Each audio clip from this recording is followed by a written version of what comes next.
Mr. President. The Senator from Michigan. Thank you. I would ask unanimous consent that I be allowed to proceed for up to 15 minutes from the time under the control of the Democratic manager. Without objection. Thank you very much. I rise to join my colleagues, and I appreciate the eloquence of the Senator from Massachusetts in speaking about the serious challenges that face our country. And I rise today to oppose the legislation in front of us that would raise the debt limit. This bill will enable this Congress to incur the largest national debt in the history of our country.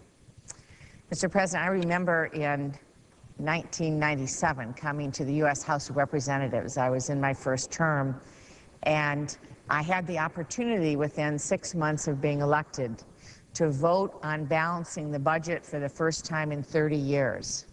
And that was one of my proudest votes as a member of the House, and remains one of my proudest votes as a member of Congress. When it comes to fiscal irresponsibility, though, at this time, this administration has broken all records and turned the clock back from that historic moment in 1997 when we balanced the budget for the first time in 30 years. They have rolled back the clock now to a huge fiscal mess with red tape and red ink as far as the eye can see. Despite inheriting the largest 10-year surplus in the history of our country, this administration turned a $5.6 trillion surplus into a $3.5 trillion deficit. That's a lot of money. This $9.1 trillion turnaround is the largest we have ever seen. It's absolutely historic and extremely disturbing to all of us. Also, in the fiscal year 2004, this administration was responsible for the largest deficit in the history of the country. $413 billion, the largest deficit in the history of the country. To make matters worse, the President is proposing even more debt over the next 10 years. So we have in front of us an effort to raise the debt ceiling instead of efforts to, in fact, lower the debt. And there are proposals on the horizon that will increase the debt even more. Proposals to make tax breaks for the privileged few permanent will add approximately $1.2 trillion more to the debt. And the administration's Social Security privatization scheme would cost somewhere between $1 and $2 trillion more. Mr. President, we need to take heed, and the administration needs to take heed of the old saying that when you're in a hole, the first thing you need to do to get out of it is to stop digging. We're in the middle of a war in Afghanistan and Iraq. We must provide our troops with whatever they need. Unfortunately, every time Congress has considered proposals to pay for these war costs, the leadership on the other side of the aisle and the administration has pulled out all the stops to defeat them, preferring not to budget for the war, still incurring the cost and the resulting deficit, rather than planning and budgeting to make sure our troops have what they need. Congress now has no budget discipline requirement. There's been a bipartisan proposal pending in Congress, which I support, to enact the pay-as-you-go system of budget discipline. This passed earlier this year as an amendment to the Senate budget resolution. It was then dropped in the conference committee, and as a result, this Congress never passed a final budget resolution. Therefore, Congress can go on cutting revenue, having spending increases that aren't budgeted, with no discipline whatsoever. Mr. President, these massive deficits are pushing interest rates higher. This means that American families will have to pay more for mortgage payments and car payments and student loans. I mean, talk about a hidden tax.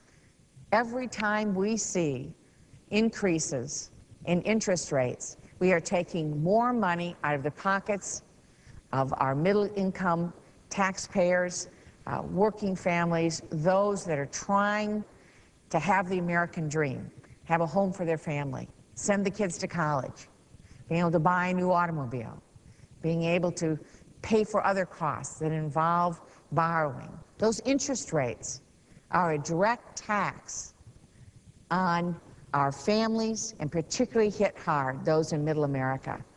And if we don't have the fiscal discipline to be able to bring this deficit down and being able to bring this budget back into balance as we did back in 1997, we continue to see the hidden tax of interest rates hitting our families and hitting our businesses.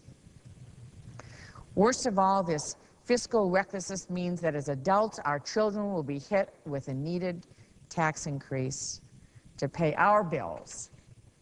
In fact, every child born in America today effectively has over a $20,000 bill handed to them to pay for the country's national debt.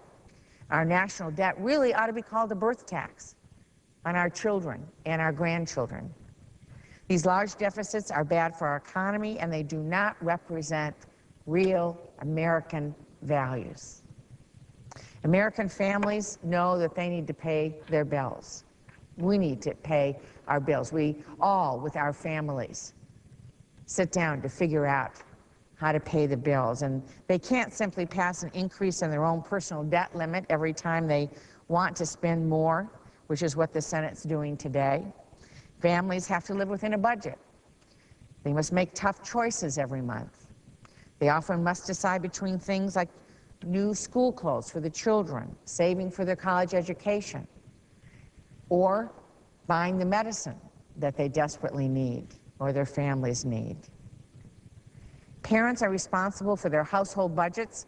They pay their mortgages and their tuition either by working another job or doing without something.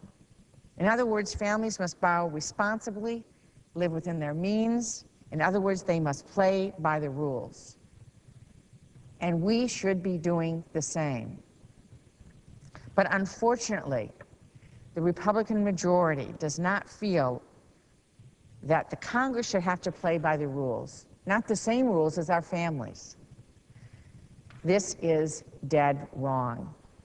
And I believe it's hypocritical for us to talk about families needing to make tough choices in balancing their budgets if we aren't willing to balance our own. Mr. President, the increasing national debt also violates one of our most important values, that we want our children to be better off than we were. We want to leave them a better country than we inherited. Parents all over America care about this and do this every day. They work hard to pay for their children's college so that they can be successful. They work hard to build up a business so that they can pass it on to their children. They build a little nest egg so that when they pass on, their children will get a small inheritance to help raise their own children and be able to have the American dream. These are true American values. Values of responsibility, playing by the rules, thinking about others other than just yourself. But instead of making life better for our children, we're doing just the opposite by focusing on raising the debt limit rather than paying down the debt. We're leaving them a country that is worse off financially, and we are saddling them with a debt that will have consequences for them throughout their lifetimes. Again, they will have to pay our bills, and that's not the way it should be in the greatest country in the world. Our president talks about an ownership society where Americans are financially independent and responsible. We need this same principle applied to this administration's fiscal policies. Unfortunately, what the president's ownership society really means is that our children will own all of the national debt. Mr. President, this is immoral, I believe. I believe it does not reflect our values as Americans. And I urge my colleague to oppose this legislation. You know, it's kind of like a get out of jail free card for a fiscally irresponsible situation here led by our colleagues on the other side of the aisle in this administration. I believe that we need to stay and take whatever time that it takes in order to make the tough decisions to deal with the budget and spending priorities. We need to focus on the values, the real values and real priorities of the people we represent, of the families that are out there trying to balance their budgets, make ends meet, and provide for their families every single day. They're making tough choices. They're making even tougher choices because of decisions that are made here. And I believe that continuing a situation that will only raise interest rates on families and on businesses, which is really a hidden tax, is not what we ought to be doing here in the Senate. Thank you, Mr. President, and I yield the floor.